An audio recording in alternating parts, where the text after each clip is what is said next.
What do you do when the shadows of your partner's past start to poison your present? When Dele and I got married, I thought our story was just beginning. I had so many dreams for us. A home filled with love, laughter, and eventually the pity patter of a little feet. But just 2 days after our wedding, reality began unraveling in a way I could never have imagined. We had decided to open the wedding gift together. It was such a joyful moment, unwrapping boxes and reading cards from loved ones who celebrated with us.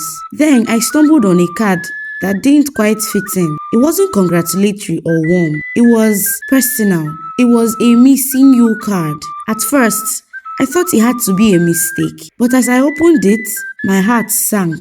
The words inside were intimate and full of longing, like someone pouring their soul onto a paper. It was signed by Aisha, my husband's ex. I stared at the card, stunned. Who sends something like this to a man right after his wedding? When I confronted Dele, he sighed heavily and explained. He said Aisha had been someone he loved so deeply. They had even planned to get married, but her mother's constant interference drove them apart.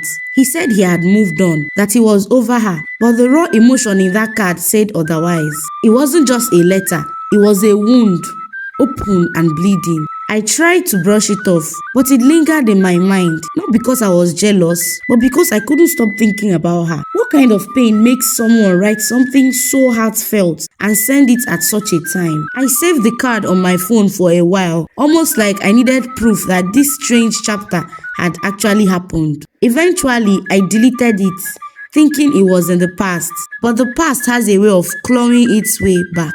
3 years into our marriage, we were still childless. At first, we didn't think much of it. These things take time, we told ourselves. But as the months turned into years, the whispers began. Family, friends, even strangers had their unsolicited opinions. Dele became restless. One night, he sat me down and said, "I think something is wrong. Maybe someone is not happy about our union.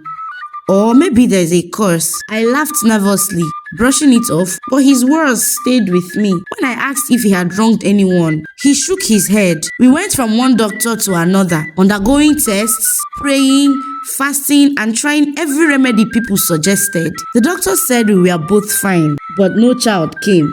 Then one ordinary afternoon, another card arrived. It wasn't romantic like the first one. This one was biting, sarcastic, almost mocking. My heart pounced as I read it. Could it be from Aisha again? I showed this letter to Dele, and his reaction was almost too casual. He said, "It's probably a mistake," and he waved it off. But I couldn't shake the feeling that it wasn't. 7 years passed, still no child. By now, the strain had turned into chasm between us. Dele began staying out late, and I knew deep down he was seeing someone else. He eventually confessed, saying he was desperate to have a child, but nothing came of it. Then one night, he came home late, oozing of alcohol, and dropped a bombshell that shattered my whole world. The problem isn't me. I have a son now. I froze. My mind raced. My heart broke. And for the first time, I questioned everything about my marriage. He told me the boy was 9 months old. He said it so matter-of-factly, as if it wasn't supposed to hurt. From that point on, everything changed. Dele started spending less and less time at home. His mother, who had always been cold to me, became openly hostile. They threw a lavish birthday party for the child, complete with expensive gifts and grand gestures. I went to the party, trying to hold my head high, but it was humiliating. Dele and the boy's mother, Funke, acted like the perfect couple. They laughed, hugged, and celebrated while I sat in the corner, invisible. It didn't stop there. That Christmas, Dele invited Funke and her son to stay with us. When I questioned him, he snapped.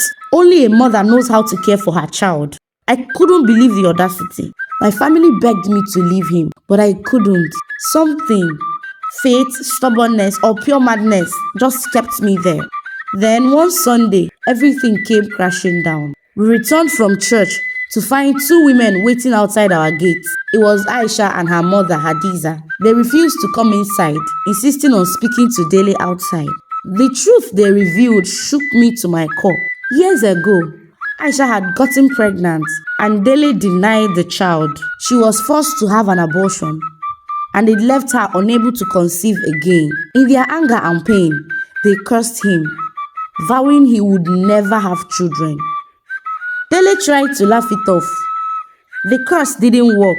I have a son now, he said smudgely. But Aisha and her mother just exchanged a knowing look and left.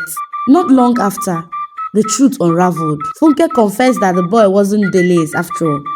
The real father had even been present at the boy's birthday party, smiling in the background, waiting for the right moment to claim his son. The humiliation was complete. And just when I thought I had reached my breaking point, I found out I was pregnant. Against all odds, I gave birth to a beautiful baby boy. Now, Dele can't even look me in the eye. His family, who once mocked me, avoid me completely. As for Aisha and her mother, I wonder if they know their curse had been lifted. But one thing is certain, karma has a way of settling scores. Thank you for watching this video. Please like, share, and subscribe. Don't forget to turn on the notification bell to get notified when we post our videos on a weekly basis. Bye.